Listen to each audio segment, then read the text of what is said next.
And we're live. Welcome everybody. Welcome to a special stream. It's always a pleasure having you on, Jeff Rath. It's awesome. I love what you're doing. I love everything about the project, the Alberta Prosperity Project. For people who don't know what's going on there, you're going to learn all about it in this episode. We're going to be chatting for a little while. Jeff Rath, he lives in the countryside, so you could tell exactly that he's not lying when you look at his internet connection right now, but we'll make do with how things go here. But Jeff, you called me up last week just as I was on the road go camping. You're like, we got to talk. We got to get some information out to the masses, to the public about what's going on with the Alberta Prosperity Project. So let's just take it away. What's happening? Oh, it's actually kind of fun. So what happened was, I guess, as you know, Mitch Sylvester filed his notice of referendum question, of constitutional referendum question with the Elections Alberta on Independence Day 2025, so July 4th, 2025, right? So I know who he is. Can you explain? Can you explain to everybody else who he is? The CEO of the Alberta Prosperity. Yeah, Mitch is the Chief Executive Officer of the Alberta Prosperity Project, and along with myself and Dennis Modry, is the guy that's leading the charge on getting Alberta the hell out of Canada, right? Mm-hmm. So, Mitch is a great guy. He's a UCP Constituency Association president from Bonnyville. He's been involved in provincial politics, through the provincial United Conservative Party for a number of years. Very, very well connected politically in the province of Alberta. And like many members of the United Conservative Party of Alberta, is firmly convinced that the only way forward for Alberta is to get out of Canada. Because there's no fixing Canada. And every day we turn around, Mark Carney makes it clear that he's going to do more and more and more to drive Canada deeper and deeper and deeper into some globalist hellhole that none of us are ever going to survive, right? So, Mitch is part of, is the leader of our team, and we are moving forward to get Alberta out of Canada and out of the clutches of Mark Carney and all of his globalist stooges. So, that's what we're all about. And so anyway, Mitch filed a question with the Elections Alberta that said, in essence, do you agree that Alberta shall become a sovereign country and cease to be a province of Canada, right? And anyway, what happened was, after sitting on it for 3 weeks, the electoral officer then used a section of the Citizens Initiative Act to file a reference with the court, right? To say, to ask the court, without even telling the court how our question might be unconstitutional, just to ask the court whether the question could in any way offend sections 1 through 35(1) of the Constitution Act 1982, right? Needless to say, we didn't see that coming, because obviously we read the secession reference, we read the Clarity Act, we drafted a question that we thought complied with the Clarity Act, right? And from our perspective, it seems pretty silly to suggest that a question that seeks to amend the Constitution of Canada could in some way offend the Constitution of Canada. I mean, in essence, what they seem to be saying is that you could never seek to amend the Constitution of Canada if the amendment would somehow offend the Constitution. It's a silly idea. It's a silly concept, right? So, but in any event, they filed this thing with the court, and of course, it's turned into this massive circus that we thought it would knew it would turn into, with lawyers from all over the province, including a lawyer for little Tommy Lukasik, and we'll get to him in a second. Wanting to intervene. Lawyers for chiefs of Alberta First Nations wanting to intervene.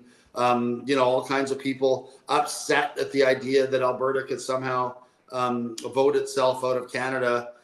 Suggesting that we shouldn't be allowed to do what we're doing, et cetera, right?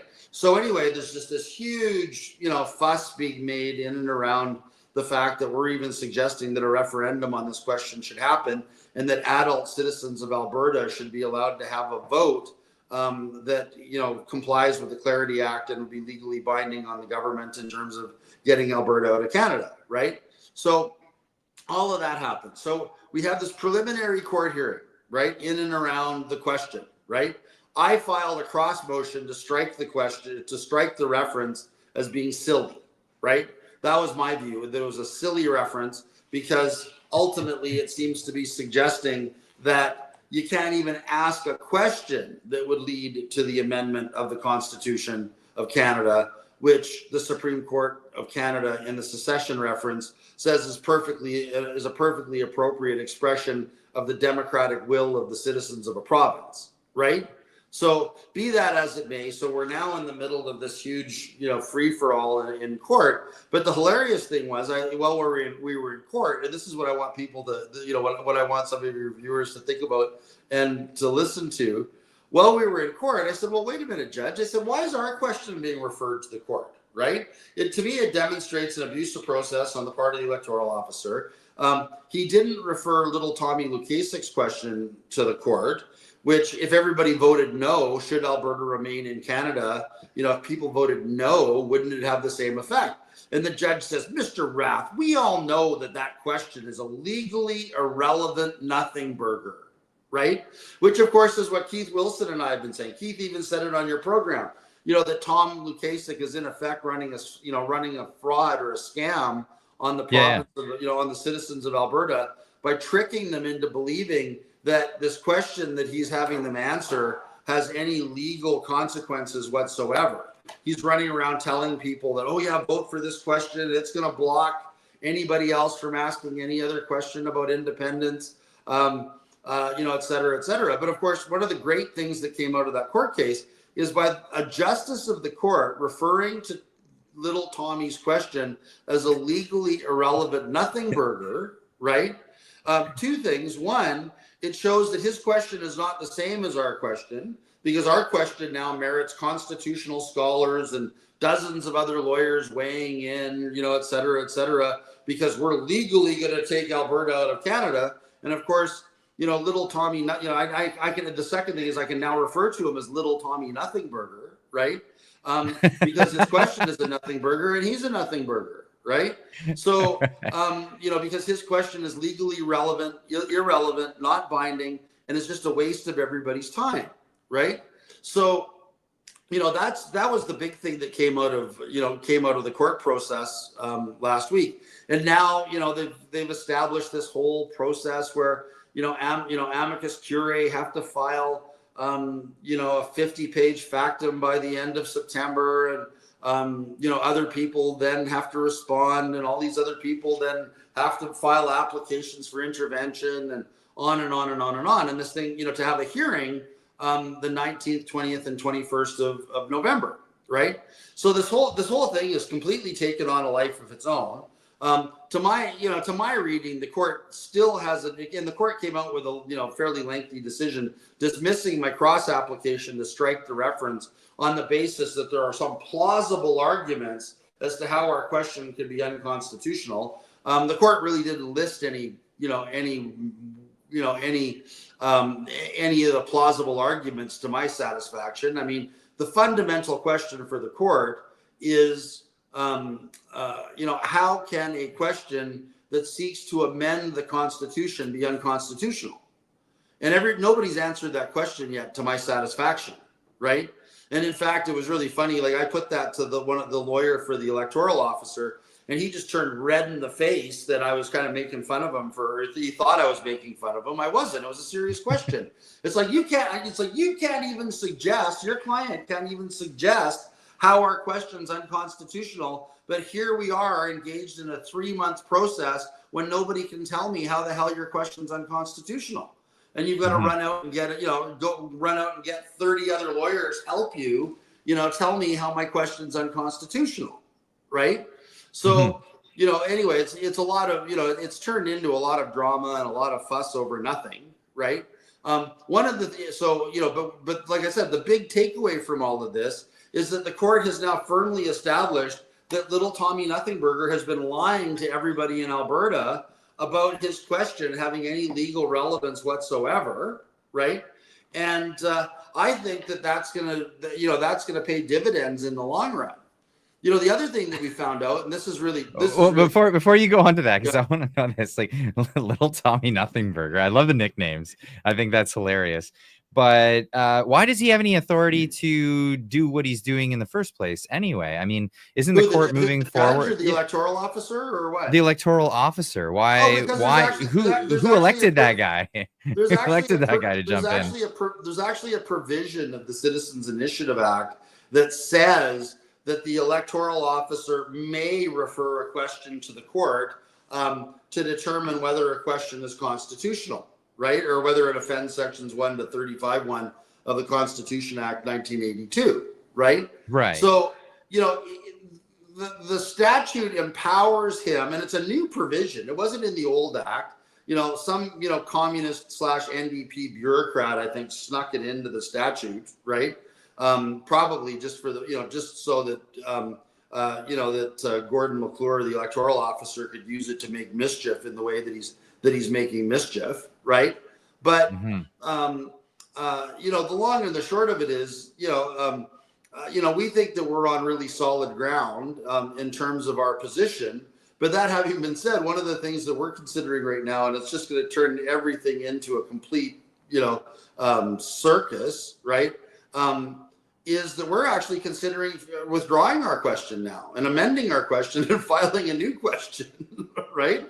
Because it was never our intention for our question to offend the Constitution Act, right? And certainly to our way of thinking, there's no way that it could. So we're actually right now currently contemplating filing a new question that says, do you agree that, and just using the exact wording of the Clarity Act, right? Something along the lines of, do you agree that Alberta should cease being a part of Canada and become an independent state?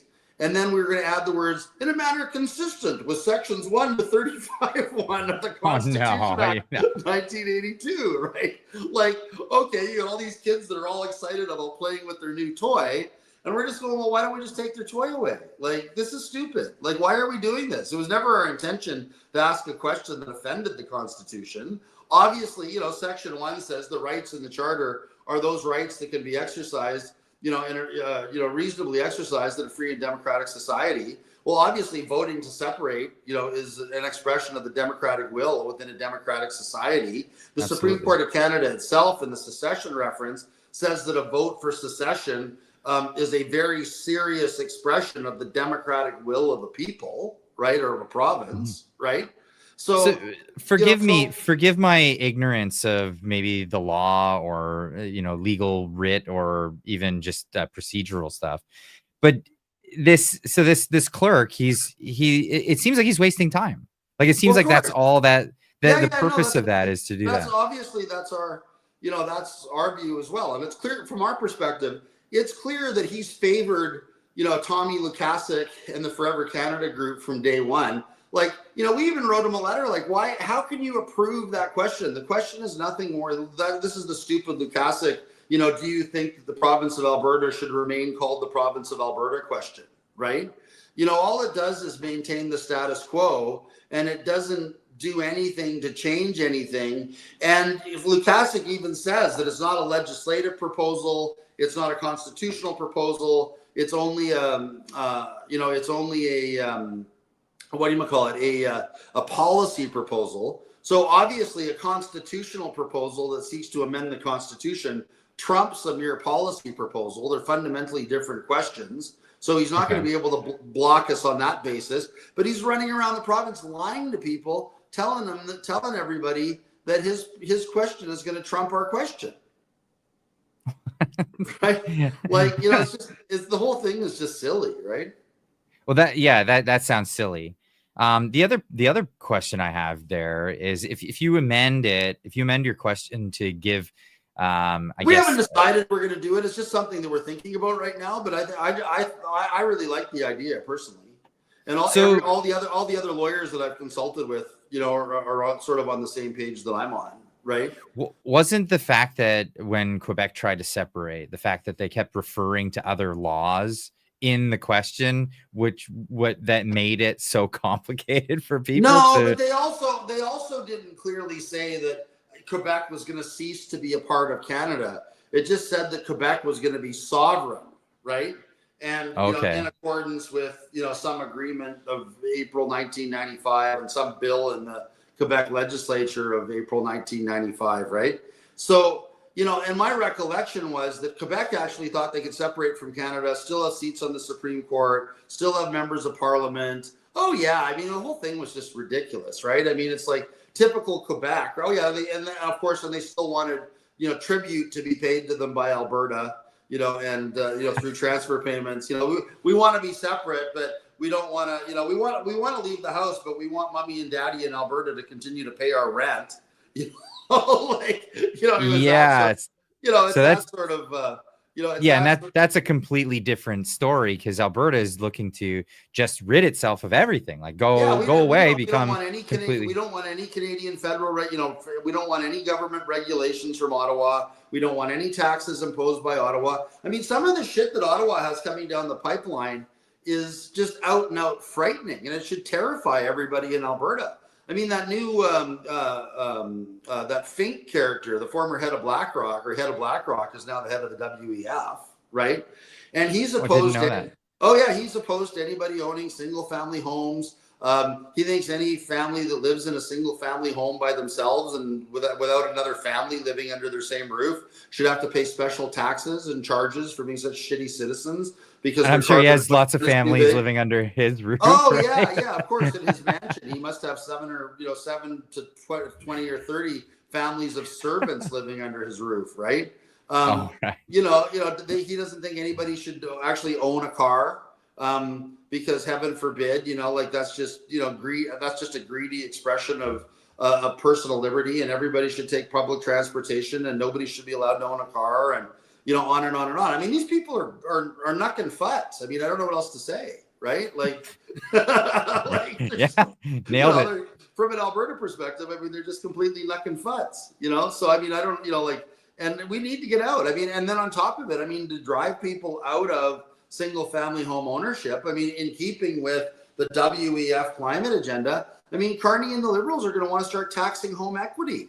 So every year, everybody's going to have to get their house appraised, and they're going to have to file with their tax return the value of their house, and they're going to have to pay a tax on the value of their equity, that they built up after, with after tax dollars. It's despicable what these people want to do.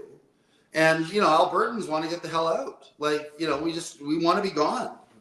Well, it doesn't look like there's much of a fight back in Ottawa with policies like this. It looks like as things have been moving on, these policies get accepted more and more. Provincial level, we're seeing stuff like what's happening in the Maritimes. I mean, we're seeing Nova Scotia. they're going completely against charter rights. There's nobody in the federal government that's saying, hey, we have a charter, Nova Scotia. You can't restrict people's movement. There seems to be one direction. It's a direction of limiting people's liberties and giving government more power. And I understand why. It's not even really government. I mean, government's elected. It's giving bureaucrats more power, right? Mm-hmm. Like all of these little toadies that are sitting around, and it's municipal bureaucrats, right? All these little toadies sitting around in city halls and municipal buildings all over Canada that now have access to their network of street cameras, right? And license plate readers, so they can tell when people are leaving their house to buy groceries too often and don't want to shop in the little box stores that they've conveniently built around their neighborhood and insist on driving to the Italian market clear across town. I mean, that has to be stopped. Those people need to be penalized. They need to be taught that that's irresponsible. Honestly, that's what we're dealing with. We're just dealing with a bunch of, there's no other word for it. They're just climate fascists, right? And honestly, and what bothers me the most is, and I've said this more than once, and there's lots of other people that agree with me. I mean, this whole climate thing is just a massive fraud. I mean, all of your viewers, and maybe if you can find the link, before you post this or put it up for your viewers to watch, but there's a professor, I think William Happer from Princeton, who does like a 45-minute presentation. It's a lecture that he did on YouTube. And he's like a legitimate climate scientist. He's a professor of physics from Princeton. And his claim to fame was he was involved in the early Star Wars research, where he figured out how to modulate lasers so that lasers wouldn't get dispersed when they hit various portions of the outer atmosphere. And they figured a way to modulate the laser so that they could keep the laser beam in a tight, grouping, rather than having it dispersed through refraction on various gases in the atmosphere, right? Mm-hmm. So, you'd think this guy would know a little bit about, CO2 in the atmosphere and how, gases in the atmosphere work, et cetera, et cetera. Yeah, that's comes with a big warning right above it. Just when you search his name, gives a United Nations warning about the misinformation you may inquire or you might hear about. I don't have to share this with the audience later. We're live in front of an audience. We've got well, there you go. But I would urge everybody in your audience to watch it, because it's not misinformation. It's science. And I mean, and all of these people that would suggest otherwise, need to watch that presentation of Professor Happers and explain. Well, especially in the situation that when you talk about the science and scientists all agreeing on a thing, but you're talking about scientists that are not in the climate realm. This guy is a climate scientist. He is absolutely the epitome of 100%. And one of the things that he shows and that he proves, and he actually provides the graphs and the science, and the scientific formula and all the rest of it, right? Is that CO2 and this whole notion of 440 parts per million being some sort of death line over which we shall not cross, or the planet will die, right? A horrible death, is completely false. And what he shows, using scientific formula and otherwise, is that we could double the amount of CO2 in the atmosphere right now to 880 parts per million, right? And guess how much that would increase global temperature? 1 degree. No, 1%. Not even 1 degree. 1%. So his point is that if you increase global temperature by 1%, it's virtually immeasurable, right? So, like all of this nonsense that we're being fed, existential threat, blah, blah, blah, what we're experiencing isn't climate change, right? It's weather, right? Which is how I refer to climate change in my house. We don't refer to climate change. We refer to the weather, right? Because the climate isn't changing. Like if you look at all the graphs and if you look at all of the studies that have been done, we're actually right now on planet Earth, because we haven't had enough volcanoes blowing up lately for whatever reason. Maybe that'll change. I hear that the super volcano under Yellowstone may blow any year now and bring an end to life on Earth as we know it. But that's for another day. But when in the meantime, we'll just carry on with our foolishness. But anyway, we're actually, if you look at life in historical, in a geologic time scale, the amount of CO2 on Earth right now is actually the lowest that it's ever been, in the last 1 million or 2 years, right? And even global temperatures, if you look at the mean global temperatures, we're well below global averages. So what's going on is we're sort of spiking along at the bottom with these cold temperatures. And then every now and then there's a little blip where, we'll have a year where it gets a little bit warmer and we start approaching what would be normal temperatures for planet Earth, right? Mm-hmm. And then everybody freaks out about climate change. Oh my God, we're all going to die. Well, like why are we all going to die if temperatures on Earth go back to something approaching normal? And then the other thing is, of course, that nobody else wants to talk about is that, CO2, higher CO2 in the atmosphere is actually good for the environment.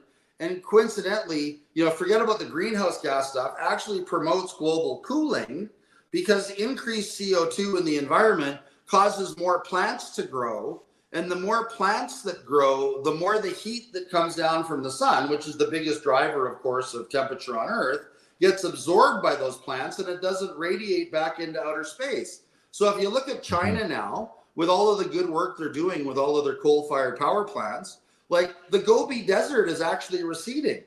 because they're getting more and more CO2 that allows plants to grow better. And, the vegetative mass of, China and, other parts of the world are benefiting from all of this increased CO2, right? Which, again, lowers the overall temperature of the planet, because all of, instead of the Gobi Desert just being white sand that acts like a mirror that just shoots the, heat back up into the clouds, all of the vegetation that's now overtaking the Gobi Desert absorbs all that wonderful sunshine, right? And, absorbs CO2 and lets out oxygen. Like, again, it's like, and I guess they don't teach that story in school for a reason anymore. Like, how many kids do you know get red chicken little anymore? Right?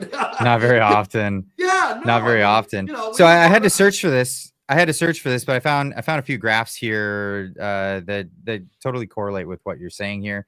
Of course, showing that the Jurassic period, there was roughly 2,000 parts per million in the atmosphere. There was lots of vegetation. There was lots of life on Earth.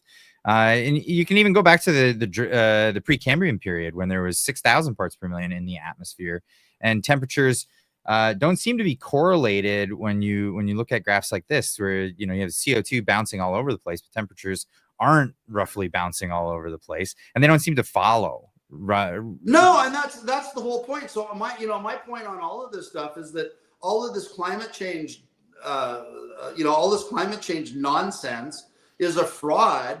And every time we turn around, we're being told how this is an existential threat. And because it's an existential threat, we have to give up our personal liberties. We can't own cars anymore. We can't own single family homes anymore.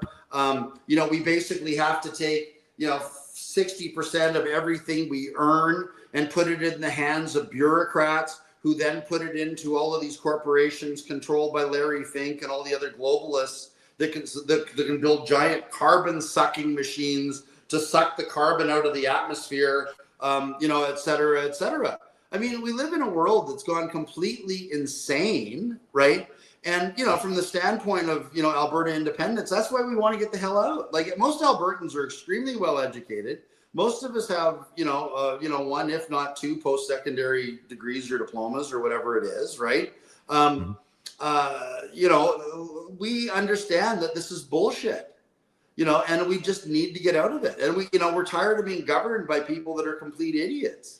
Like, well, it's always your liberties, right? It's always your liberties. If there's an issue, a problem in society, they always, you're giving up your liberties. Always seems to, but this is something that we've been taught for hundreds of years. I mean, the founding fathers of the United States, they talked about this at length, and not just Payne, not just Washington. All of them said this. They said, if you trade your liberty for temporary security, you'll end up with neither.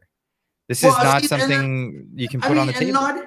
Not even Mad King George was crazy enough to suggest that the planet is trying to kill us, and that's why he needed to levy all of those punitive taxes, on tea, the American colonists, right? At least King George was honest enough to say that he had, new palaces to build, and he had other people around the world to subjugate, under the banner of the British Empire, and armies cost money, and if he's going to be, if he's going to play soldiers with all of his little pieces that he's moving around the board, he needs money. At least he was honest about it. But I mean, we're living in a world of fraud right now, where people are being sold this complete bill of goods, in and around, and I mean, vaccine. Like, the funny thing is, like, the COVID vaccines were just a minuscule fraud when you compare to, like, it was a multi-billion-dollar fraud, right? As opposed to the multi-trillion-dollar fraud, that was, has been initiated under the rubric of climate change. If you think about it, I mean, every time we turn around, there's some new scheme, whether it's federal subsidies for hydrogen plants in Newfoundland, federal subsidies for bug plants in Ontario, because God knows we should all be eating bug protein instead of beef, because beef, cow farts are going to kill us all. Well, that failed, right? What's that? That plant failed. So they built a plant I think it was in London, Ontario. And just as people predicted, they failed. Of course it failed. But in the meantime, all of that money went into the pockets of people affiliated with the World Economic Forum and affiliated with the forces of globalism. So it didn't fail. It did exactly what it was intended to do, which was to suck tax money out of your pocket, my pocket, the pockets of every working person in this country, to funnel that money off into the pockets of some globalist that is selling government on a bill of goods, this is so much more climate friendly. It doesn't involve farting cows and blah blah blah blah blah. And I would like to interject and just say that it's because of the attention that we gave to this stuff that I just want to say that it's the attention that we gave to this, the attention to the propaganda of saying, look, eating bugs is fine, and like celebrities coming on TV and eating bugs and all this stuff. I mean, they were even doing that on Fox News. But it was us. It was us making such a big deal about it, saying, no, we're not going to get in a pod. And we're not going to eat our bugs, that they've given up on the bug thing. And it's amazing. So that means we can win. That means we can win. And like, there's a lot of people that feel defeated in this, and they feel like, well, there's nothing I could do. This is this big global conspiracy. What are we going to do about it? Well, we can win. We got to just but why beat the drum. Why do you think they want to take the internet away from us, right? They don't want you and I talking about this stuff, right? No, that's why they put the gibbering Gibault in charge of, Canadian culture. So Gibault is now the minister of, he's the new, Goebbels. He's now in charge of, he's now the minister in charge of censorship. Screw Canadian culture. He's not the minister of culture. He's the minister of censorship. Dictating what we can and can't say, on the internet. One day soon, if you and I have conversations like this, they'll be knocking on our door and wanting to lock us up the same way that they're locking up people in the United Kingdom, for saying things that run counter to the narrative of the regime. Mm-hmm. This is what these globalists are trying to turn our world into. Absolutely. And it's not the first time that's been done. I mean, and this is why I keep concentrating. I keep turning back to this document right here, the Constitution of the United States of America, and why it was so well thought out. It's because these men, they went through this with King George. They knew about this. Thomas Paine was jailed for advocating for liberty in England. He fled there. He was jailed in France for a similar thing. And he came to America. And when they put together this constitution, they said, the king has said we have the right to speech. But anytime it was inconvenient, he would change the statutes to make it so he could jail us for it. So we need to codify this into law. This needs to be utmost, like most important. And that's why there's the First Amendment was free speech.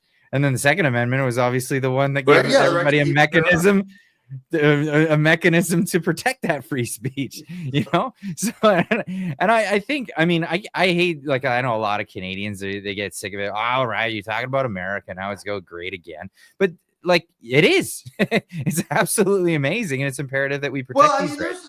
I think there's some issues with, and I think that the founding fathers, if they could have a do-over on some of the things under the American Constitution, they probably would have. And I mean, it's not like a do-over. I mean, I think they would have paid a lot closer attention if they could do it again to what some of them, like guys like Madison, were saying in the Federalist Papers, right? And as an example, where Madison and others were writing about the dangers of factionalism or, party politics to the American democratic experiment. I mean, they should have flat out outlawed, party politics, and made it a lot easier to recall senators and congresspeople that don't vote the wishes of their constituents, as opposed to following some bullshit party line, right? I mean, we obviously have the same problem in Canada. And the other thing, and incidentally, hang on, I just want to hold up another document here. If you do us a solid and put up a link to this as well. Oh, of course. Right? The value of freedom. Yeah, the value of freedom. This is our fully costed business plan for an independent Alberta that demonstrates that in year one of independence, that Alberta will have literally a $30 to $50 billion a year fiscal capacity surplus after fully funding an Alberta army, paying for immigration and deportation, airports, tripling the spend on Indigenous people to lift them out of the abject poverty that Canada has left them in, et cetera, et cetera. So if you wouldn't mind sharing a link to that document with your audience, I would be grateful. Is that right on the main page? It's albertaprosperityproject.com, and it's right on the main page. But what I wanted to tell your viewers is that we're actually in the process right now. It's sitting on my desk. We're working on there we go. And just so that everybody knows, the document, we call it a draft, fully costed fiscal plan for an independent Alberta. So we've submitted this to the public at large as a discussion paper, a discussion draft. We have been gathering people's comments, and on the basis of all the comments that we've received in September, we're gonna issue an updated version of it, taking into account many of the comments that we've received from people that have read the document. So that's kind of an exciting process. But to get back to the Constitution that we're working on, one of the things that some of the things that we're working on, is using the U.S. Constitution as a model, but fixing some of the problems that have become apparent with the U.S. system, like all the pork barrel politics that comes out of the U.S. House of Representatives and so on. So we would actually, and we even saw that with a big beautiful bill. I mean, there's just so much spending in that. Yeah, we would write a line item veto, into the Constitution for the chief executive, as an example. And I mean, lots of presidents over the years have bemoaned the fact that the founding fathers did not give them, a line item veto. And then one of the other things that we would do different than the American system is that certain, people that we now think of as cabinet officers, right? We would elect as independent representatives of the people, right? Separate and apart from the legislatures, the legislature and the Senate and the executive, right? Whose elected role is to police the politicians. So, we'd want an attorney general who's devoted to the law. Like a sheriff for the who's for the people. Basically tasked with jailing corrupt politicians and making sure politicians that don't follow the Constitution and don't follow the law lose their jobs and get thrown in jail, right? What a lot of people don't understand in Canada is that even in the States, sheriffs, like in Canada, sheriffs are appointed, but in America, sheriffs they're elected. You elect your sheriff. So if you don't like the way the police department's doing their thing, you elect a sheriff that's gonna say he's gonna do something about that, and he'll have the power to do that. I like this idea. I like these ideas. Yeah, and then we're also going to adapt some features of the Swiss system, right? To make to bring in a lot more direct democracy, right? So that you can recall legislators and senators, on 50,000 votes. Like, we'd set a very low threshold. It doesn't mean that they're fired, but it would mean that they would have to run for re-election, and they would have to explain to 50,000 people why it was that 50,000 people thought that they should have to run again, and submit themselves to the voters, right? So we think it's important, and then on top of it, you could have, legislative proposals coming from citizens on, 10,000 or 20,000 votes, have a low threshold for, citizen participation in Alberta democracy, much like Switzerland. So the legislators are there to debate it, make sure the I's are dotted and the T's are crossed. But, in my view, the role of the legislators, will be to enact the will of the people, not the will, not the will of the party. And I'm still of a mind, that I'm with the founding fathers. I personally believe we should outlaw political parties, right? Because I really think that they are the root of all evil, right? And certainly now in Canada, where we basically have a uniparty, and the conservative, the so-called Conservative Party of Canada is voting unanimously with the Liberals on so many issues, right? What's the point, and they're using 3-line whips and all this kind of stuff to pass really odious legislation like Bill C5, as an example, that gives Carney the power to effectively exempt his corporate cronies from Canadian law, pick and choose, on a sole source basis, which of his buddies get which contract. I mean, it's one of the most corrupt pieces of legislation that's ever made its way through the Canadian Parliament. And and the Conservatives, God bless them, voted unanimously with the Liberals to pass the bill. It was one of the most disgusting things I'd ever seen. Yeah, I was very disappointed to see that. And then on top of it, the Conservatives voting unanimously with the Liberals on that criminal code amendment that has now made it almost impossible for doctors to treat children who are concerned that either parents or others had, forced them down the wrong road with regard to gender reassignment. So, once, and the idea being that, oh, no, like once we push these kids down this road and they've started their hormone replacement therapy and whatever else it is, there's no going back on that, because now you're engaged in conversion therapy, and that's against the law. I mean, I can't believe the Conservatives voted unanimously with the Liberals on that, that ridiculous piece of legislation. Sure, we can have legislation that keeps children from being kidnapped by, effectively by parents and sent to brainwashing camps to be, re-educated or whatever it is, right? But, I think you can't unbrainwash them. Yeah, like that, I think that bill went a lot further than anybody in their right mind would have wanted it to go. And the Conservatives, didn't debate it and just voted unanimously with the Liberals for whatever reason. I mean, we don't have a functioning democracy in Canada anymore. No, and especially when the nation's so split, especially when the nation's so split. I mean, you could see that in the last election, look at the last election. Pierre Poilievre was too stupid, right, to counter all of the anti-Trump bullshit rhetoric that was being leveled, that being spewed by Carney. And all Pierre could say is, oh, yeah, I don't like Trump either, and I'll tariff harder, and I'll tariff better, and I'll tariff nicer, and, whatever. Like, it was one of the most disgusting and feckless displays of politics that I've ever seen. Like, you're not going to get me arguing against you on this one. I get so much trouble for saying this myself. You're not going to argue with me, because you and I are very like-minded on these issues. I mean, it was just. I want to go back to this. I want to go back to this because it's pathetic. Right. And I mean, we're stuck with them. I mean, that's another reason we need to get out of Canada. Like, we're not being well served by all these federal politicians that, the only thing they seem to care about is becoming Prime Minister of Canada. They don't give a shit about the people that elected them. They don't care about the people that elected them. Preaching to the choir, my man. Let's get back to this, but I wanted to address a couple of questions from the audience that a lot of people are jumping in. By the way, if you're watching this on X and you want to jump in with a question as well, you got to head over to YouTube for that. X doesn't seem to be really good. It's good for sharing the video, but it's not good or sharing the live stream, but it's not great for the interaction. So head on over to the YouTube channel. The link is in my bio if you can't find it.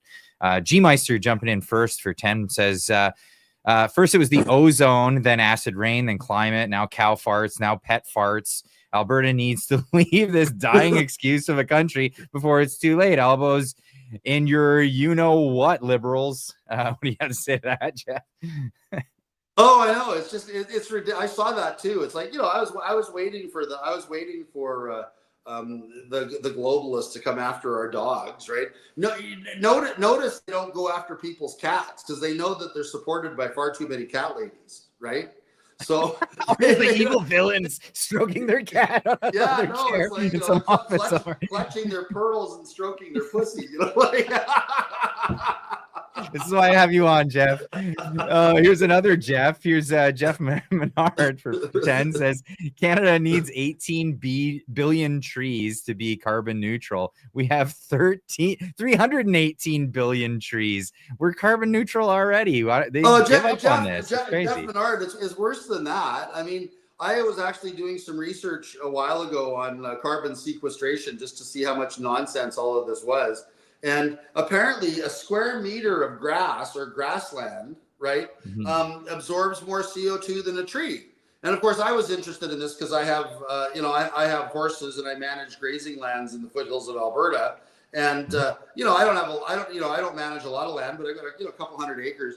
And I actually did the math one day, and the amount of land that I have for my horses to graze on, right, absorbs enough CO2 and puts out enough oxygen for 2,400 people, right? Wow. So And their SUVs and why everything. am I not getting carbon subsidies, right? And I mean, and like, why, like, seriously, like the whole thing is just a ridiculous, bad joke. So if you take in all of Canada's grasslands, even our lakes and lakes and oceans absorb CO2, right? So if you take in our territorial waters, all of our lakes, all of our muskegs, all of our grasslands, all of our forests, I mean, Canada is carbon neutral, God knows how many times over. And we're being told as Canadians that we have to set the example for the planet and bankrupt ourselves on the altar of climate change. It's just ludicrous. Yeah, absolutely. And it's just, we're actually in a lot of the climate scientists like Professor William Happer and Patrick Moore, for example. These guys are all saying that, if anything, we have too little CO2 in the atmosphere. We're actually at the lowest we've been, and we're almost at like a point where plants will become extinct because they're not getting enough. I've actually got a book that was put out by an environmental group in the United States that's actually very concerned about carbon starvation. And this book was actually written with regard to Alberta specifically. And what it shows is that when Alberta was at peak carbon with all of our coal-fired plants online and whatever else, we had the healthiest ecosystem that Alberta has had, in centuries, right? You can literally see from NASA satellite photography that virtually all of Alberta was green, right? And then as Trudeau starts kicking in all of his climate restrictions and we start taking our coal-fired power plants offline, and the coal-fired plants, it also produce CO2, they produce water vapor, all of which is great for crops. It's great for our forests. It's great for our grazing lands. It's great for our wildlife, right? So they take all that stuff offline, and you can see that Alberta is starting to brown up again, because the plants are not getting the same level of CO2 that they were getting before. And again, like, what the hell are they going to do with this big carbon sucking machine? Are they going to create basically a giant desert in the middle of northern Alberta? I mean, Grand Prairie this year is already going through a massive drought, so you're going to make conditions worse by, removing CO2 from the atmosphere and, having plant life not thrive the way that it's currently thriving because somebody's decided that CO2 is bad. Like, that's what happens when you leave it up to bureaucrats, right? They don't know. They don't know what they're doing. Bureaucrats and multi-billionaire industrialists with a vested interest in sucking billions of dollars out of the pockets of taxpayers into their own pockets, right? And I don't know, like, when the last time you and I spoke, but one of the things I've been talking about, when I'm talking to APP town halls, is this whole notion of Carney's that he's going to create these energy corridors across Canada, right? And right, well, no, but notice he doesn't say pipeline corridors, right? Energy corridors.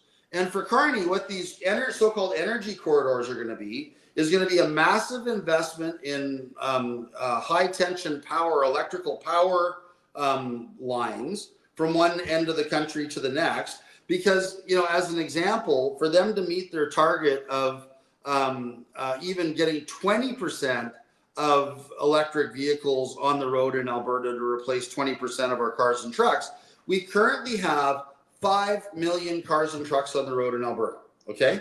So 20% of 5 million is a million, right?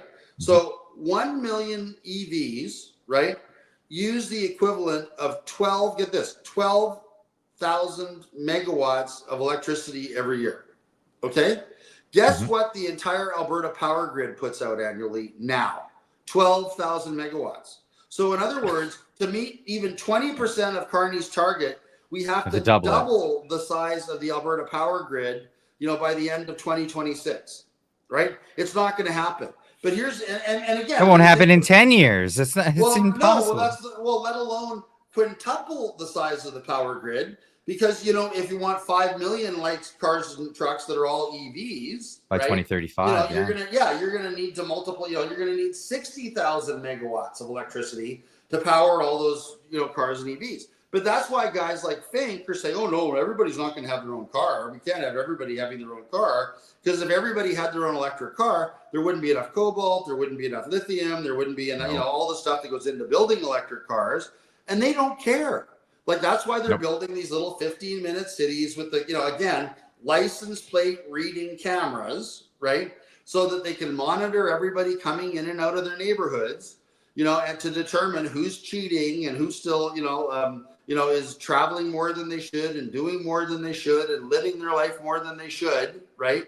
Because heaven forbid that any of us be allowed to do that, until they murder us all with the next experimental, shot they want to put in our arms. Right, like, you are the carbon that they want to reduce. Yeah, we're the carbon that they want to eliminate. There's no doubt about it. I mean, and it's ludicrous. Oh, but to get back to, we're gonna get these questions, and then I want to get to back to the federal government thing. So Jeff Menard for 10, he says, yes, and we do get a constitutional convention as part of the negotiation process, and we'll be putting forward a draft or a model interim constitution for people to consider at that convention. So thank you for that question. Absolutely. G Meister for 10 saying, from Jeff, thank you for all you're doing. You don't take your foot off the gas. There are more Albertans behind you than you know. We want our freedom and our liberty, sir. Well, thank you very much. We appreciate that. Yeah. But anyway, last one, then we're gonna get back to it. Norman Weinrich for 6 says, so we are starting the collection of, when are we starting the collection of signatures? Norman, what we're doing right now is we're collecting pledges for signatures. So if you haven't yet, please go to the APP website, log in, give us your name, your address, your contact information. And the minute we're collecting signatures, we will be in touch. We're kind of stuck in a bit of a court process right now that will not resolve until, that the court says they'll have an answer for us by December, which would allow us to start in January. But we're working on something that'll actually speed things up substantially, and we'll have more news on that next week. Absolutely. So, but anyway, let me finish the story about Mark Carney and his power lines, okay? Okay. Because this really illustrates to me what's going on, okay? So Mark Carney wants these energy corridors, basically comprised of all of these high tension power lines, right? Well, we all know one of the problems with high tension power lines is line loss, of electricity, et cetera, et cetera. Yeah. The plan to make sure that doesn't happen is to, in effect, use small modular nuclear reactors as boosters all the way along. And we're going to have the country covered from end to end and corner to corner with all these small modular nuclear reactors, putting power into this grid to power the grid, right? Well, who right now is the lead investor in Canada in small modular nuclear reactors? Of course, it's Brookfield, right? Yeah, right. So, Carney's vision for the future, right, is to force, and no conflict of interest here, let's force every Canadian to get an electric vehicle, right? So that every time they have to plug in their vehicle to charge, money drains directly out of their wallet, through their wall socket, into the coffers of Brookfield, and then offshore into Mark Carney's offshore bank account. That's Mark Carney's vision for the future. It is one of the most, he is one of the most corrupt prime ministers this country has ever seen. He is that says a lot corrupt. Considering what he's following. We've had some beauties in Canada. I don't think we've had a government this corrupt in Canada, and this really technically wasn't Canada because it predated Canada, but we haven't had a government this corrupt in the geographical, confines of the country that is now called Canada since the days of the family compact. That's effectively what we're dealing with here. Is we're dealing with this globalist elite that's replaced, that operates the same way that the good old-fashioned family compact did, or all of Mussolini's buddies did, during fascism, where the supreme dictator, would basically dole out the government contracts, tell everybody who got what. Everybody that was on the in and was playing ball did very well by the system, and then anybody that didn't play ball, with the system and didn't get along with the system, didn't do very well at all, right? And that's the country we live in now. I mean, we live in, as far as I'm concerned, Canada is right up there with Venezuela and any of the other super corrupt countries in the world. We just dress better. Mark Carney, he has his little suits and he has his little ties and, it's like whatever. but he's just as he's as corrupt or more corrupt than than some of the worst oligarchs or dictators in the world. I mean, Carney in his own way is every bit as corrupt as Putin. Let's not be, let's not make any, let's not, let's not make any bones about that. Basic, and that's the whole drive of the World Economic Forum: stakeholder capitalism. We're not the stakeholders. You and I are not the stakeholders. No. Right? The stakeholders, are the people promulgating all this DEI bullshit and all the corporations that are raking it in hand over fist, right? For going along with the scheme, right? Those are the stakeholders, right? You and I, we're the useless eaters. Like, we're the ones that are just getting in the way of progress. And that progress is turning everybody in this country into slaves and having, like literally 60 or 70% of every dollar that they generate, going, into the pocket, going into the offshore bank accounts of, globalists like Carney and Fink and, and others, right? Mm-hmm. Yeah. I don't see stakeholder capitalism, which Klaus Schwab was, I think, one of the first to really popularize that term. I don't see it much different than like the Hitlerian model or the model that they use in China, the Xi Jinping model. No, it's identical. It's identical to what Mussolini was doing, right? And it's fascisti. It's like basically, it's the old story. If you have one stick of straw, you can break it in half. But if you bundle the straw together, it becomes an iron rod, right? I think the Rothschilds talked about the 5 arrows, or same idea. One arrow can be broken, but if you bundle the arrows together, they're unbreakable. Well, but that's what it is. I mean, but it's not us, the people, that are part of this unbreakable bundle. It's, the stakeholder capitalists that are basically creating, this iron rod by joining together to basically beat us all to death. And, it's a new feudalism. I mean, we're basically feudal serfs. That's what this has become. And, there's never going to be a government that's going to get elected that's going to put an end to this. No. Right? Like, no. And that's where I resent the term stakeholder capitalism, because there's no capitalism in it. It's not a market economy. It's central authority. And that's exactly what's being doled out here. Oh, absolutely. And even Danielle, I mean, all the billionaires have Danielle Smith on speed dial, right? It's, the whole country is run that way. Like, guys like Murray Edwards can pick up the phone and, and have Carney on the phone in 2 minutes, anytime they want. Same with Danielle Smith. And it's like, yes, sir, no, sir, how high, sir, right? That's the way our so-called democracy is operating right now. So I want to ask you about, there was just an election just yesterday, and Pierre Poilievre won the landslide vote in the riding that was handed over to him by the other guy that won a landslide. What was the percentage of the vote that he got? Oh, geez, what was it? I think it was like 79.8 or something. Right, but what was the voter? Was the voter turnout at least down substantially from the federal election, or? So the final was 80.4, and I think it was about on par. It was about on par. It was the same voter turnout as the federal election? I believe it was very close. Oh, okay. Well, yeah. So and he won it. He won it by. Yeah. I mean. Yeah. And that wasn't. Well, nobody in Battle River Crowfoot's gonna, with the greatest respect, gonna, going to elect an openly gay liberal, right? It's like, as a friend of mine described Battle River Crowfoot, that's the buckle of the Bible Belt, right? That's the buckle, right? Okay, fair enough. You're talking about Bonnie Critchley, that the media that was their poster child. That wasn't even the liberal. That was the independent. Oh, she was running as an independent, but still. Yeah, Darcy Spade. He was the liberal. Most of the media. I couldn't even tell you who the liberal was. Darcy Spade. I'm only looking at it because I'm looking at it. That's the only reason why I know. But so. We're in a situation now where Pierre Poilievre is no longer in Carleton, Ottawa, he's representing Alberta. And no, he's not. Stop lying. He's not representing Alberta. He's not standing up in the House of Commons. Standing up in the House of Commons saying end transfer payments. He's not standing up in the House of Commons saying we need to end supply management, right? He's not. He's not representing Alberta. He's continuing to represent all of the Eastern interests that he needs to represent so that he can become prime minister.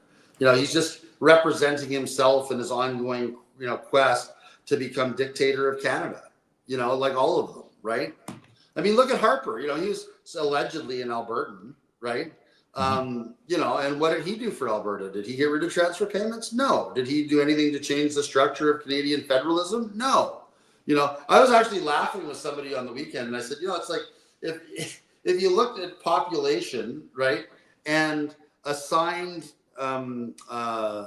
Senate seats on the basis of population, and you gave Alberta and British Columbia like the same number of Senate seats based on population that all of the Maritimes have together. So like Newfoundland, PEI, New Brunswick, and Nova Scotia collectively have 30 Senate seats. They have 2.5 million people. British Columbia, what's your population now? 6.5 million? Oh, I'm not sure. I'd have to look that up. Let's find out. Let's look. Alberta's is 5, so we're double, right? So if Alberta were to have Senate seats on the on the same basis that the Maritimes had Senate seats, think about that. Yeah, right? 5.7. Yeah, so million. You would have like BC would have like 66 or 67 senators. If we had Senate seats on the same proportion as there was proportional representation. Yeah, of course. Right. I mean, it just goes to show what a scam this whole thing is, right? And I mean, Quebec, and then they passed an act of parliament that effectively says, that it doesn't matter if Quebec's population continues to shrink, their number of members of parliament is going to remain the same, and there'll be no redistribution, of seats from Quebec, and that they're now capped at however many seats they have. I mean, that's pure BS as well. This entire country basically operates to placate Quebec to the detriment of British Columbia and Alberta. And I don't know why the hell people in your fine province can't wake up to that. It's full of commies. I'm sorry. Yeah, I don't know how to tell you. I was gonna say, what's Canada done for British Columbia lately, right? Nothing. It's not like Canada. It's not like Canada decided to has spent $10 billion to build a bridge from Vancouver to Vancouver Island. I don't even know if that would be possible. Right? Is that even possible? Like, I don't know if there was a plan, but it met with a lot of opposition.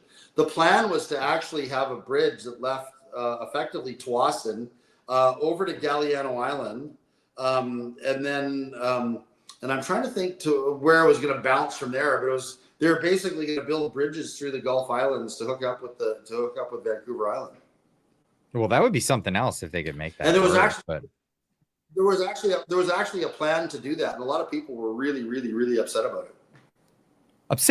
And so it never went through. And it just boggles my mind, like the lack of all these people who call themselves progressives, they don't want any progress, like when it comes to actual innovation. No, actual things happening. It's all NIMBYism, right? They all have their perfect little retreats on the Gulf Islands, and heaven forbid that it's easier for people with money to get there, to drive up the property values and drive all of the people that are currently there out of the market, right? they could do a huge number or a huge service to the people on the island or the people in the area if they just opened up ferry services for everybody else. But they insist on a government monopoly. They want the commie boat to be the only thing to run in that circuit, right? And it sucks. I was just in Sunshine Coast, which isn't even on the island. You got to take a ferry to get back to the mainland, and it's a hassle. Like just a one-day trip to the Sunshine Coast is unbelievable. Oh, I know. But again, like they cut the tolls on the Confederation Bridge to PEI in half. They've also cut the cost of ferries in Atlantic Canada in half. They haven't done anything to reduce the price of ferries in British Columbia. Like they're not offering, because you guys didn't vote the right way, right? So you weren't you weren't slavishly following Mark Carney. So no free ferry boats for you, right? No no reduced bridge tolls for you, right? Because you're not good people. Like you're not voting the way you're supposed to vote, so you're not going to get any goodies. So the big question right now is because Pierre Poilievre is at the helm of the Conservatives, and then obviously Mark Carney, with all of this talk of separating and becoming an independent country in Alberta, which is a legitimate thing. I've seen so many people that are very excited about this. What are the federal government, especially the Conservatives, because Carney, I'm sure, doesn't give it two shits, because if Alberta separated, they'll have the Liberal government forever in Canada, the rest of Canada, because of the demographic of Conservative voters in Alberta. So what are the Conservative Party doing to throw people a bone to say, hey, if you stay, we'll get to power and we'll do this for you? What are they saying? Well, I mean, the whole thing, the whole thing is just ridiculous, right? Because they're never going to do anything for us that fundamentally changes either the structure of Confederation or, the degree to which Alberta continues to be raped and pillaged by the Laurentian elite in Ottawa and Montreal and Toronto, right? It's never going to happen, right? They're not going to ever willingly give up our tax revenue, right? So the only choice we have is to vote them out, and everybody in Alberta just needs to internalize the fact that Conservative members of Parliament aren't our friends, and in fact, they're probably our enemies. Because they don't care about Alberta in the sense of freeing Alberta from Ottawa. They're part of the problem. They don't want to free Alberta from Ottawa. They want us. They want to be our masters, right? They want to be the ones in charge of us. They definitely won't win they won't win the government anytime soon without Alberta. So that's my question. Like, what is it that they're doing to convince people to stay in Canada? Because I haven't heard anything. I mean, the only thing that the Conservatives have going for them is vote for me. I'm not a Liberal. Right? I'm serious, right? That's the only reason that Albertans vote for them, is that they're not Liberal, right? Whatever the hell that means. And they're not NDP, right? So we're voting for them because they're not outwardly communists. But that having been said, they've done little or nothing to rein in the bureaucracy. Harper, was, when he was prime minister, was a control freak of the highest order, in terms of, he was kind of like, from what I've heard from people that were in and around cabinet ministers in his government, he was like the Wizard of Oz, and he had all these TV screens in his office, and he was monitoring all of his ministers everywhere they went, and, whatever, in case they happened to say something that didn't align with, his way of thinking. Right. I'm just completely done with the federal system. I think we need to get rid of it. It needs to be completely, we just need to just get rid of it, right? And, and have a new constitution and have a new government in Alberta. That's all I'm focused on, right? There's no fixing Canada, right? Like there isn't. There's just no fixing it. Well, I tend to agree with you on that one. I do tend to agree with you on that. The one thing that I'm concerned about is that the one entity out there, because there's going to be so many people coming at you guys as this comes closer. They're going to attack the Alberta Prosperity Project. They're going to attack guys like yourself. They're going to attack guys like Keith Wilson. It's already started, right? It's like every time I turn around, I mean, there's some little, left-wing toady like Gil McGowan, or, who's the head of the Canadian Alberta Federation of Labor, writing, putting disparaging posts about me on Twitter and, whatever. I mean, it's like, we all know it's going to get worse. I mean, they can't stand the fact that we want to fundamentally change the status quo. Right. So, but you're saying that it's left-wing nut jobs. There's all these left-wing nutcases. My big concern here is that at some point, because the Conservative Party of Canada has so much invested in Alberta staying in Canada, that they will become the ones to come and attack you guys as it gets closer to that, because they have the most to lose. I think, in my estimate, the lefties will win the rest of Canada. That they'll absolutely have that, but without Alberta, the Conservatives have no chance. So are you guys ready for the barrage that's going to come from them? Oh yeah, I mean, we're just dealing with it. You know what I mean? It's we're just dealing with it, and it's it just goes with the territory. We're ready for it, and it's one foot in front of the other, and who cares, right? I mean, like Jason Kenney, pokes his little head out of his little gopher hole, 4 or 5 months ago.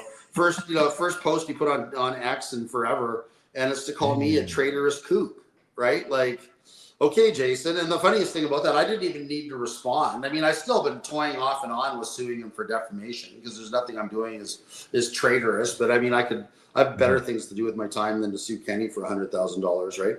But the funniest thing was that Kenny just got roasted. I mean, like, I didn't even have to respond. I mean, there were like thousands of people responded to that stupid post of his on X saying, like, you fat F word, we fired you for a reason, shut the F up. But I trust Jeff Rath way more than these bullshit shots that you forced into our arms. I mean, that was the flavor of the response that Kenny got. And of course, I'm a non-politician. Like, I'm not a politician, I'm a lawyer, right? So right. What I thought was so funny was that, a non-politician who's not running for any public office and who will never run for any public office, right? Has more political support in Alberta than a former premier of the province of Alberta. He's a former premier for a reason. Yeah, well, exactly. He was fired for a reason. And of course, he hates my guts because I was very involved in getting him fired. I mean, we were all done with him and fed up with all of his, all of the COVID fascist bullshit that he was pulling on people in Alberta, telling us how many friends we can have, shutting down, telling kids in grade 12 they couldn't go to high school anymore, but they could go to the strip clubs and bars and casinos. It was laughable, the stuff that he was doing. It was just, completely ludicrous. And he was thrown out of office for those reasons, because he's an idiot. The word traitor gets thrown around so much these days. I hear it all the time. I get called a traitor for this or that, or other people getting Kenny calling you a traitor, and all this stuff. They can't call us homophobes, right? So, like, what's the new slur, right? I've represented treaty or First Nations people my entire career, so they have a hard time calling me a racist, right? So, right. So traitor, I guess traitor will work, right? Because you can't call, and I always laugh, and I think you and I have had this conversation, but there's some bozo apparently from Vancouver by the name of JJ McCullough, who posted this stupid thing on X a while ago, saying that I was the only separatist in Alberta, and that in effect that, and this is recently, right, and that that there's no separatist movement in Alberta, and this is all a joke, and it's not going anywhere, and everybody just needs to calm down because this is all bullshit that's basically come out of the imagination of this Jeffrey Rath guy who's a right-wing conspiracy theorist, right? What's the tally on your? I was just trying to look at the website. What's the tally on the pledges so far? Oh, we're over 250,000.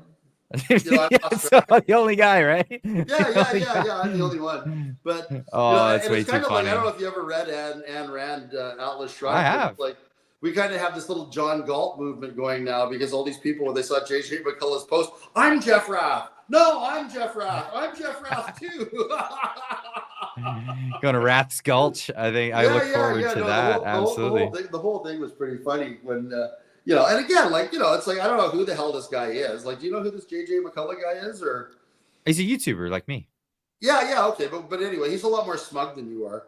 And he actually says a boot a lot, which I think he's hamming it up. I don't know. I never heard anyone actually speak like that. Well, he does apparently, and he says a boot repeatedly. That's why I thought he was from Toronto. It's like only from somebody from Toronto could speak that stupidly. But it's I think he's from like Kitsilano or something. Yeah. Apparently he's from BC somewhere. But anyway, but again, like, he has smug down to an art, right? And of course, everybody in Alberta, it's like, you have some smug asshole telling people, that separatism is a stupid idea, right? And what's that going to do? I mean, it's just going to say, yeah, screw you. It's a great idea, right? Like, we think you're a goof who who thinks they're a lot smarter than they are. And why would we ever listen to you? And thank you for driving another 1,000 people to sign a pledge to sign an independence referendum, right? That's Hey, actually right? that's actually the response that I've been seeing. A lot of people around Canada that are not part of the separatist movement of Alberta or the independence movement, they throw shade. That's their initial thing, is to call you a bunch of rednecks. You're a bunch of know-nothings, stupid people. I'm a redneck with an honors degree in political science from the University of Alberta and an honors degree in law from the London School of Economics and Political Science in England, right? Like, I'm just some sort of dumbass that But it's doing the opposite effect of what these people are trying to do. They're trying to belittle Albertans, but it's actually emboldening them.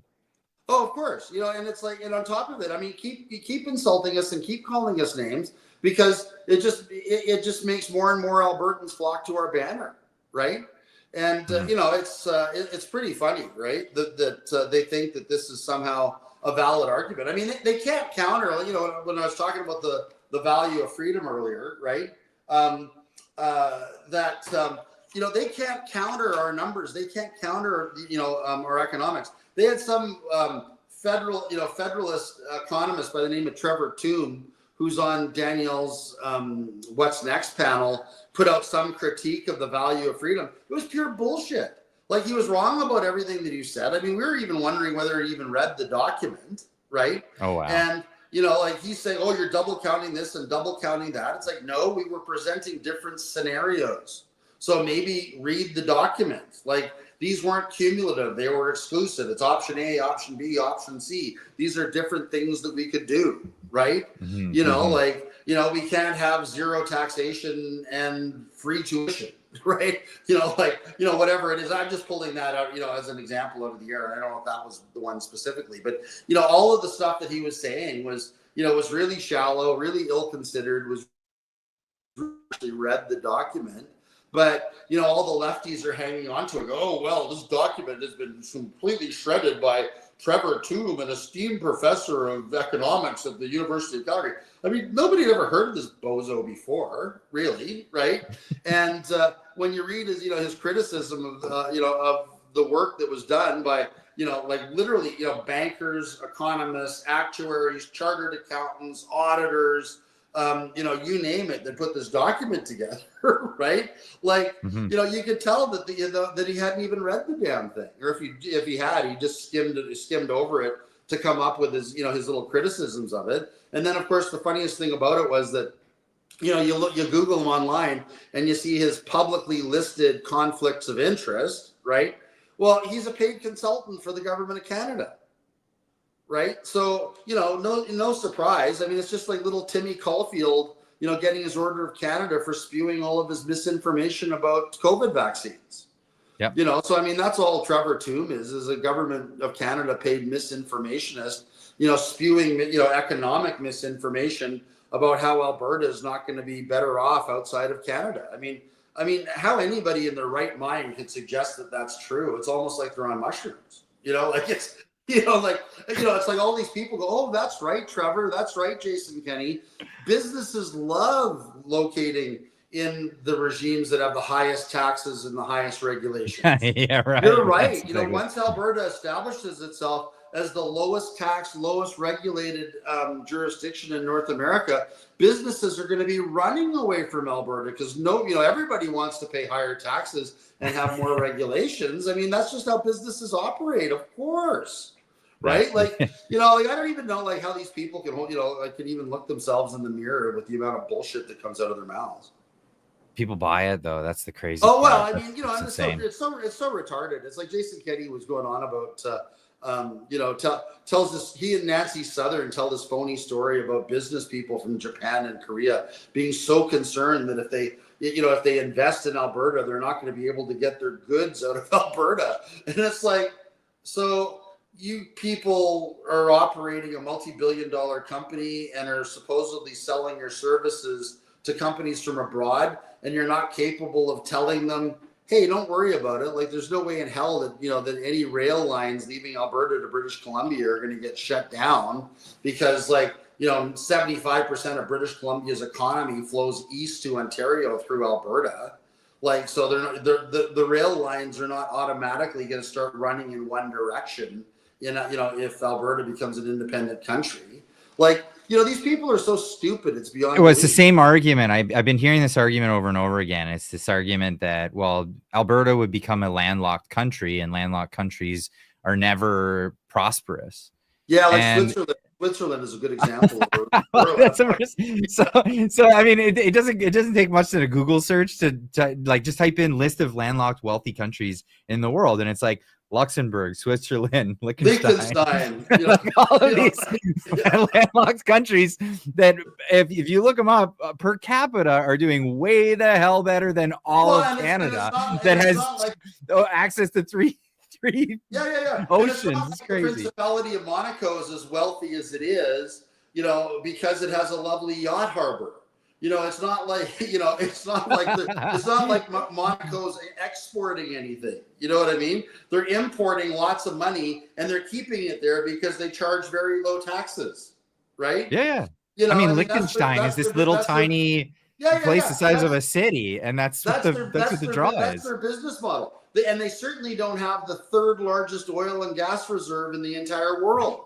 You know what I mean? Look at Ireland, right? Ireland has a very similar population to Alberta. It's less than half our size.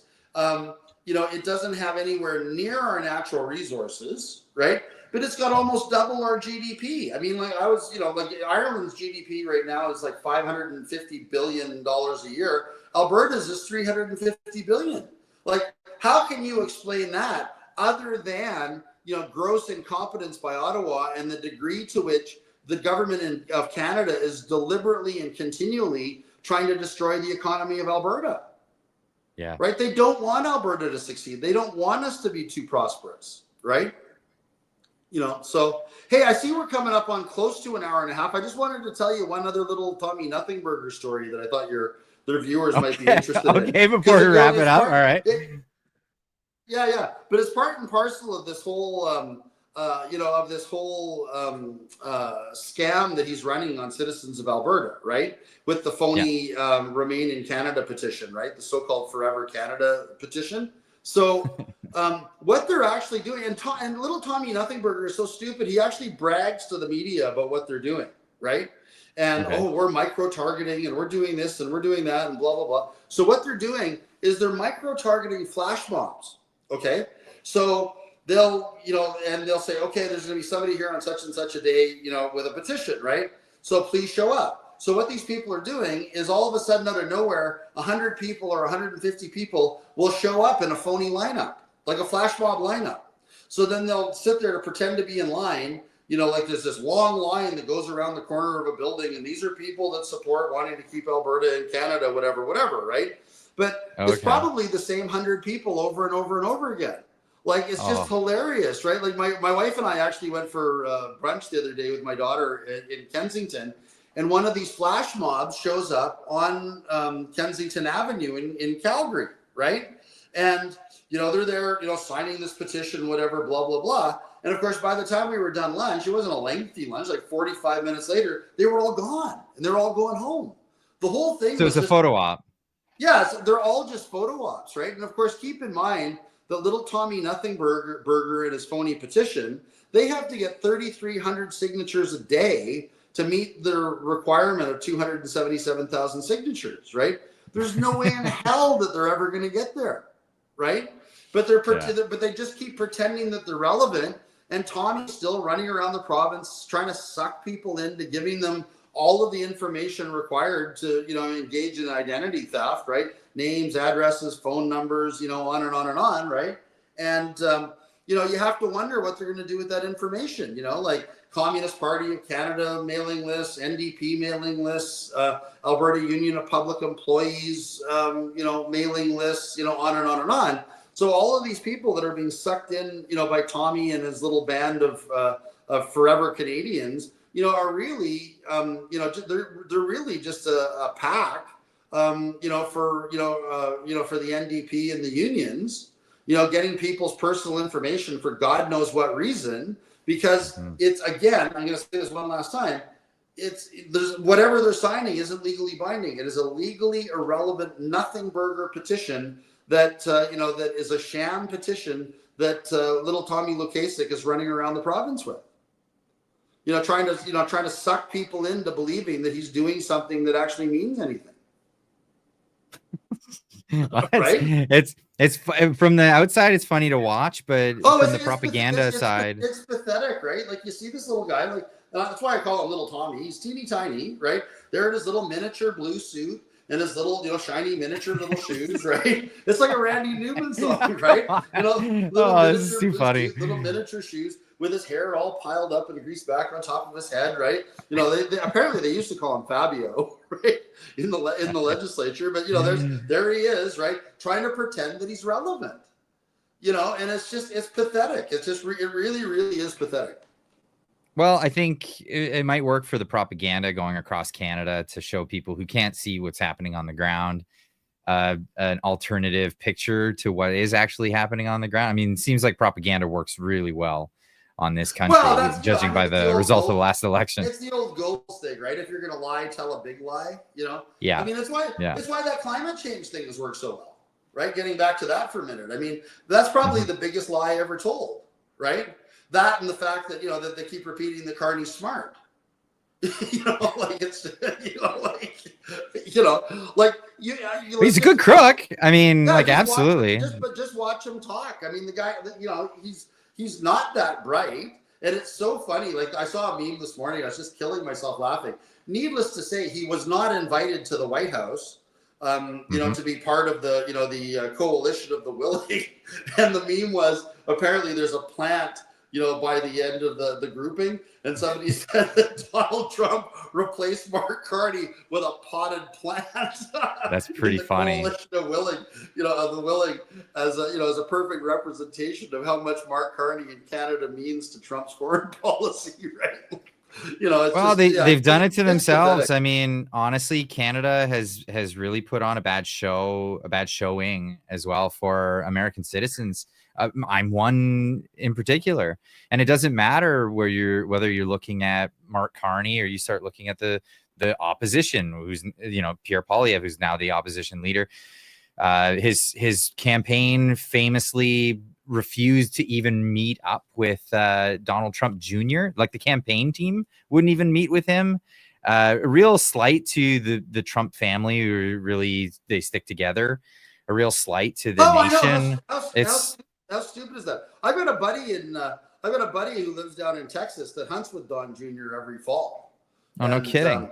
Yeah, I'm trying to get myself invited on that hunting trip this year, because it would just be way too much fun, right? They go somebody else would be available. They go bird hunting in Texas. They go bird hunting in Texas every year, and I just think it would be way too much fun. That's awesome. That's really cool. Yeah, if you're able to do that. But yeah, our officials on the federal government have really shown themselves to be not statesmen when it comes to any of this stuff. They can't put their personal feelings behind them. Everybody wears their heart on their sleeves, and they all have Trump derangement syndrome, which doesn't reflect us well. No, but I think Keith Wilson made a really, really good comment the other day about that. I don't know if it was on your show or somebody else's. But, he suggested that what's going on is that, Mark Carney's following the Venezuelan Maduro strategy, right? Like, Carney knows in his heart of hearts that, for all those years that he had his hand up Trudeau's butt and was making Trudeau's mouth move like a puppet, right? That they destroyed the Canadian economy, right? And that he knows Canada's in a recession now, right? And I think by next year, like, Alberta's at an 8% unemployment rate right now. Think about that, 8% unemployment in Alberta. The unemployment rate amongst students that that normally have summer jobs, over 14% is the unemployment rate for students this year in Alberta. Yet Carney keeps sending us more and more people on open work permits, right?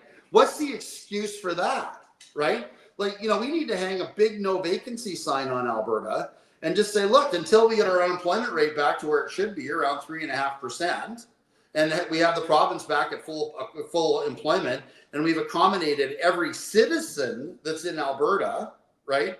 No more people, period. We're closed. No more. None. Yep. Thank you. We're full. We don't have enough healthcare. We don't have enough electricity. We don't have enough water. We don't have enough hospital beds. We don't have enough housing. We don't have enough jobs, right? No more. You know, and by the way, we're going to send you back everybody that's here on a work permit because we don't want them here. You know, we'll give them all we'll give them all a plane ticket and $1,500 to go to Ottawa. We'll give them a plane ticket to Ottawa and $1,500, and you guys can figure out where you're going to put them, right? Like, enough is enough.